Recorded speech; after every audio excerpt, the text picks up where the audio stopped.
Here we are in the heart of MTA Queensland's fantastic workshop with another edition of MTA Queensland's weekly newsletter. First up, a big shout out to Anne McClure. She has launched her Vesta brand, and what a fantastic brand it is.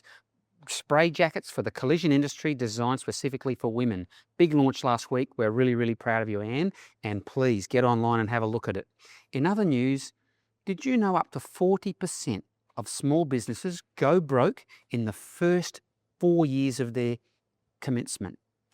That's because of a lack of business skills and the like. So we are committed to adding business acumen and leadership skills to our industry. Have a look at the newsletter. There's a brand new free Shifting Gears leadership program available. 4 online modules. It is quality stuff. Please have a look and encourage everybody to attend.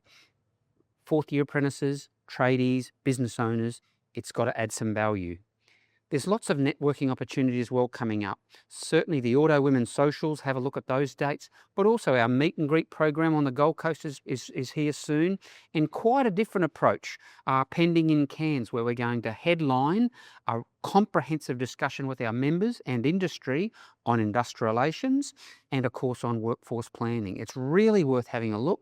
The more the better. I'm hoping to see you all at those events. I'll see you next week.